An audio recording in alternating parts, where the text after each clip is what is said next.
Hey everyone, so we are here at the Boulder Reservoir in Boulder, Colorado with Justin McKinley, who is just about to set out on the 2025 Tour Divide. And Justin, super excited for you. First and foremost, tell us a little bit about you, how you got into this style of riding, and what do you do for work? Yeah. So I got into riding bikes at a very young age. I started racing BMX when I was Mhm. like 4 or 5, and then uh, started racing dirt bikes. Okay. And then when I went away to college, I wanted to stay fit for riding dirt bikes, and so I picked up a road bike, and that kind of brought me back full circle back into bikes. Mhm. And then at some point, living in Minneapolis, I became aware of bike packing, and then it wasn't actually until I moved to Boulder 10 years ago that I did my first bike packing trip. So the first time was up off Switzerland Trail, Sweet. just outside of town. So Awesome. that was 10 years ago. Dang. Yeah, Time flies, huh? yeah. So what do you do for work? Currently, I'm unemployed, Yep. but I do work as a graphic designer, Yeah. so I do a lot of freelance projects. Uh, I guess I have some projects going on, but Yeah. it allows me the flexibility to take off a month to go ride down the Continental Divide, I All right, guess. so let's talk about that a little bit. But before we do get into that, I do want to take a quick moment to let you all know that this video is supported in part by Tailfin. Tailfin designs and engineers technical bikepacking equipment for almost any kind of adventure. Innovation and quality are at the heart of what makes them tick, and their constant strive to create better performing gear means that you can just focus on enjoying the ride. They offer a full range of options for hauling your gear, whether you're taking on a race like the Tour Divide or simply just going out for an overnighter. So, to learn a little bit more about Tailfin and their equipment, you can click on the card in the top right corner here, or also follow the link in the description below. So, for folks that don't know, give Yeah. us just a brief rundown. What is the Tour Divide?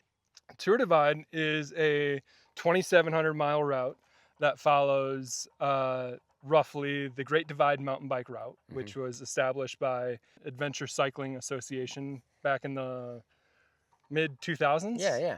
And so that's a route that follows the Continental Divide roughly from Jasper all the way down to the New Mexico border. Mm-hmm. And the Tour Divide is an unsupported, unsanctioned race that happens every year, second Friday in June, from Banff down to the Mexican border. So, give viewers kind of like just a picture of the terrain it covers. Is it single track, dirt road, mountainous, flat? Yeah, I think it's kind of a bit of everything, which is what makes it really unique. There's over that distance, there's inevitably going to be like some paved sections. Hmm. There's inevitably going to be some gravel route type situations, but yeah, you kind of run the gamut. There's some single track up north that is a lot of fun, and then last year they implemented some of the actual Continental Divide Trail Yep.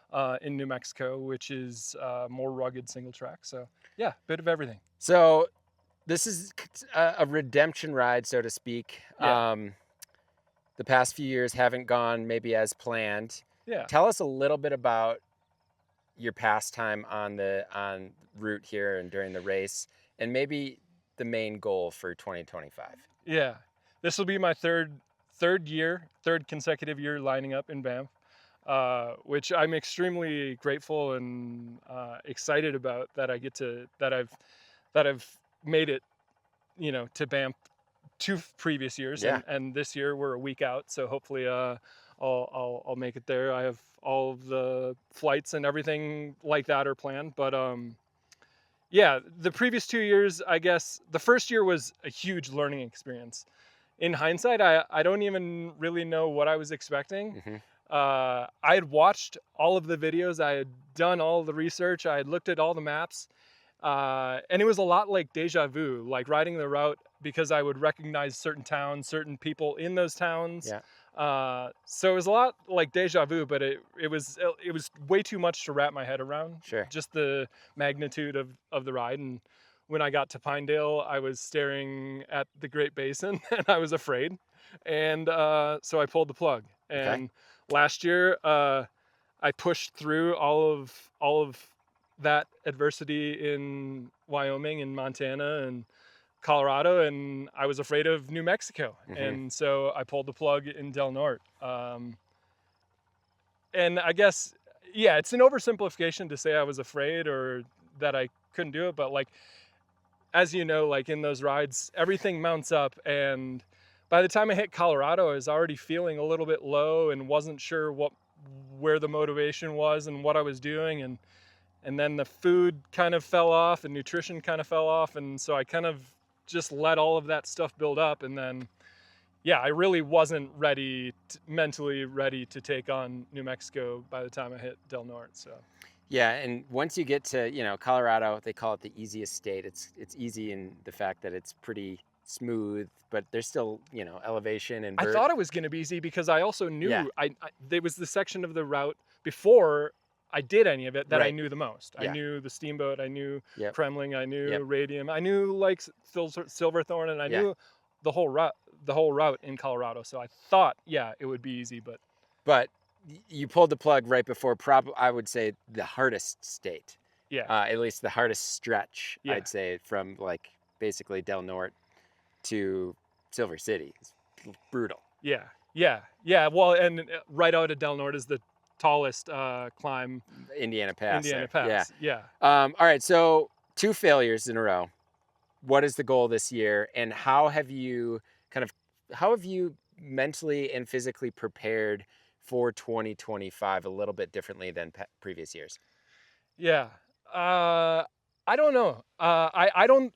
It is a failure. I didn't reach New Mexico, but like Did I say failure? you did say failure. Okay, so yeah, sorry.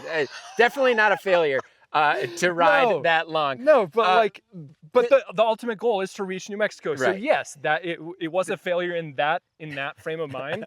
But I don't know. I'm also out there to have like a fully immersive experience. I'm Yeah. there to take whatever the divide is there to give me. Okay.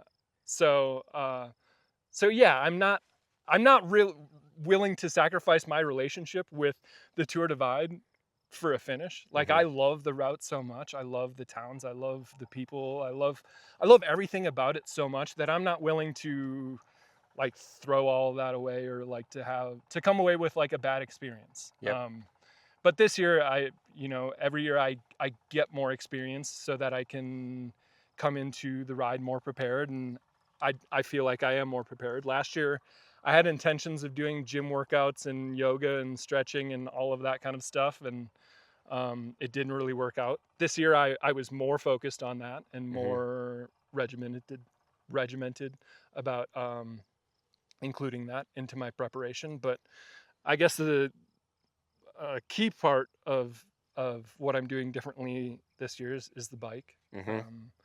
Last year I did it single speed as well, but this year when I was building this bike, every single decision I was making about this bike was for the Tour Divide. In years past, I maybe let stylistic choices sort of dictate how I was setting up the bike. We'll show the Moots is right here. I got to pedal it over here. It rides pretty nicely, actually. It's fun, but like it doesn't have a suspension fork. I didn't do aero bars. So there's just like a number of things that I made the decision this year to really help me go the distance. Yeah. Sweet. Okay. Talk us through this new bike, or the bike that you're taking this year. Obviously, you were on the Moots last year. Yeah. Flat bar. This is a drop bar. What is it? And then kind of talk us through where everything is on the bike. It's a Otso Fenrir Ti. I have a 100 mil Fox 32 factory fork on it. Drop bars, aero bars, 200 mil dropper, Yeah, with access to all 200 mils of the dropper, which aside from like just being great on technical stuff, it on and off and on and off and on and off the bike, especially on single speed, all of that on and off and lifting your leg up over the saddle adds up. So just having a dropper for that reason is reason enough. But yeah, it is also great for the technical riding. How did you accomplish the 200 millimeters? I didn't accomplish it. The frame did, and it was really the determining factor between either going with medium or a large. I'm right on the cusp of both, and obviously you can probably ride both. But yeah, I asked Otso if with my saddle height if I could fit a 200 mil dropper, and they said I could. So here we are. And what else is allowing you that? Oh yeah, the rack. Yes.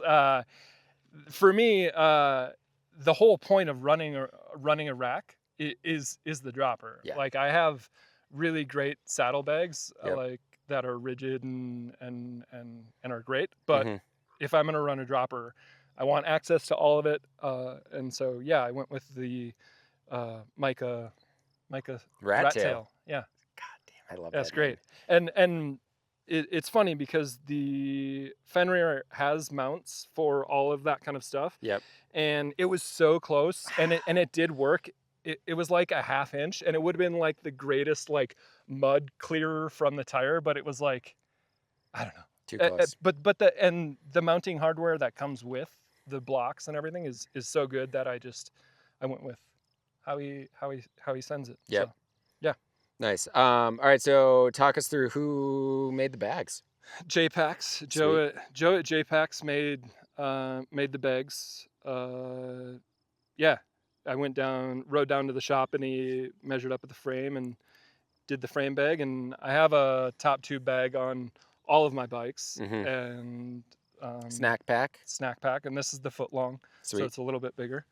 And yeah, just the front roll that actually attaches to the aero bars. Yeah. Just with one volet strap, and so it's easy on, easy off the bike. That's cool. Yeah. And then that's also where my hydration hose will clip in. Yep.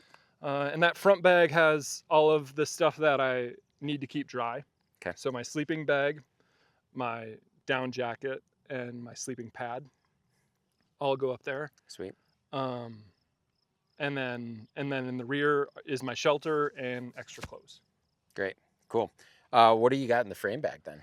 Frame bag, I have 2 liters that I'll just like fill normally at every stop in the bottom triangle, and then the top is fully open for food. Okay. This year, that was also a key trade-off is in years past I've had a hydration vest. Okay. And no frame bag. Yep. And so they're roughly the same size, I kind of feel like. So this year, frame bag, no hydration vest. And did you like have saddle issues last year at all? No, it was just a decision that you made based on the space you had and everything. Yeah, and I wouldn't even be that bummed if like I had to add a hydration vest on this time, but I don't have to. Right. So a little bit more freedom. And yeah. Cool. And you've got some things connected to the rat tail here. What do you got back there? Yeah. Well, so these are actually just Oru case feed bags that I modified. Yep. I put on some king cage mini thing cages. Yeah. And Sweet. then just put yeah, those look good. Just like zip tied it on there. Yep. And so that's my rain gear. Okay. And over the past couple of years, that's one of the key things is rain gear on, off, on, off, and without like disrupting any of the other stuff. So it'll be great to just be able to on off that stuff. And then yeah, it's just a tube. Yep. There, and then I've got K-light dynamo setup, so Sweet. I've got the rear light attached to the rack here. Okay, and then the front light. What's the so obviously K-light, if folks don't know, it's a dynamo powered lighting system. So what dynamo are you using, and then what GPS are you using? Yeah, The Sun 28 Okay. front hub, and then I'm using a Garmin 1040 solar, Sweet. and then just an InReach Mini. Yep. Up top here for tracking. Yep. And K-Lite came out with the Micro D, and so this is a USB-C Yep. plug-in, Yep. and I'll have that going to a battery bank in my top 2 bag here. Okay. Charge that. Charge that. And then And I'll actually be carrying 2 battery banks. Okay. One that'll be getting charged, and then one that'll Okay. be doing the charging. simultaneously then. Yeah. Okay, sweet. Great. Yep. Yeah. Staying all charged up. It is nice that you don't have to deal with swapping out batteries for lights and all that. Yeah. Maybe a little bit of resistance, but seems like that's fine. Negligible. Negligible, and also pretty important for 2, 3, 4 week race. Yeah. Anything else on this bike that's a little bit more unique? You're running flats. You're also running one gear. Yeah. So what's the single speed ratio? Ratio this year I've decided on 32-18. Mm-hmm. Last year I did 32-17. Okay. So I guess I'm 1 year older and smarter. Yep. Yeah, just a little bit easier for the climbing. All the climbing. Flat pedals this year. I previously had done clipless, and last year I experienced a lot of knee pain. Okay. And all I wanted to do was just to be able to shift my foot one way or the other. Yeah. And I couldn't. Yep. And so this year, yeah, flat pedals. Yeah. Cool. I guess And then a bunch of snacks up here. that'll be all electronics. Oh, all of these are electronics. Yeah. Okay. So your snacks will be down here. All my Got snacks it. are in there. Sweet. And then I guess, yeah, there will be no backpack, but I do have like a packable musette that'll act as my like shopping bag. Yeah. And you could use that, wear that technically? Yes. Yeah. And it has like the, a third or like the secondary strap. So Yep. it'll like stay Yep. on my back. Sweet. Um, That's more, we've seen that more and more over the past few years for sure. and then I do have this little, it started as Oh, a yeah. fanny pack, but Yeah. I'll just like put it on the aero bars and like snack out of it. Sweet. Great. So yeah. Awesome. And what are the aero bars? Who made those? The aero bars are Doom. Oh, sweet. Okay. Yeah. Cool. Doom aero bars. We didn't talk about the handlebars. Handlebars are the Tumbleweed Big Dipper Okay. in 54. Okay. Yep. And then I recently just added the Redshift top. Yep. Top grips. Paddle or whatever. Top grips. Top grips. Yeah. Yeah. Underneath. Got it. Yep. Yep. Yep. Um, And and then the dropper lever is a Wolf Tooth. Yep. Oh yeah, that looks drop nice. bar lever. And TRP. God, what are these mechanical brakes called? Lever. SSL. Yeah, I have them. SR I think, and something? I like them a lot. And Yeah. you got the little. You ever Oh, play? I you play with that thing? constantly. Yeah. Yeah. And then Grotok equal brakes. Yeah. I've been surprised. Well, not surprised. Yeah, I they're didn't. super I didn't know much about powerful. them. I have clampers on. I'm a mechanical brake guy. Yep. And so I have clampers on other bikes. Yep. And these are great. Yeah. These are like just as strong, and they look great, and they're tiny. They're small, and that post mount just fits that fork just kind of like perfectly there. Well, actually, full disclosure, it doesn't fit. Okay. I had to add washers. Oh, a little washer. Okay. Yeah, because otherwise it was like starting to dig into the Yep. stanchion there. Yep. So, Yep. That's but, fine. yeah. Yeah. You'll be fine there. Yeah. Sweet, dude. So the goal is to finish, Antelope Falls. enjoy, Yeah. and yeah, just see the sights along the way. Yeah. Apply the previous 2 years of lessons and learnings, and yeah, just be open to the experience, and Yeah. let the fear fuel me rather than like get in my head about it. I like that. Yeah. That's great. So where can we follow you and see some of your prep videos? Yeah. I have a YouTube. I think it's just Justin with 4 J's, Mhm. which is where I can be found all over the internet. Justin. Justin. Yeah. Yeah, and that's been a lot of fun too, just to kind of have a plan in place Mhm. going into the divide, or knowing a little bit more what to expect, I was able to share a little bit more of the preparation and story behind getting to Banff. Yep. Because as you know, that's half the battle is just getting there. Absolutely. Yeah. Yeah. Rad, dude. Well, thank you so much. Good luck and Yeah. kick some butt. Thanks, man. Yeah. All right. So that about does it. Thank you so much to Justin for volunteering his time to put this video together. I really appreciate it. And if you want to follow Justin and the Tour Divide in general, well, you can do so. Head to BIKEPACKING.com and click on the Tour Divide tracking page. So if you like what you saw in this video and want to see a little bit more like it, you can do so by hitting that subscribe button and notification bell. And if you want to help support BikePacking.com as a whole, this YouTube channel, well, you can do so as well by joining the Bikepacking Collective. So the Collective offers a lot of awesome perks, including industry discounts, monthly giveaways, the all-new base camp, and the twice-yearly Bikepacking Journal. So to join or just to inquire, you can click on the card in the top right corner here. Also follow the link in the description below. As always, thank you all so much for watching, and until next time, paddle further.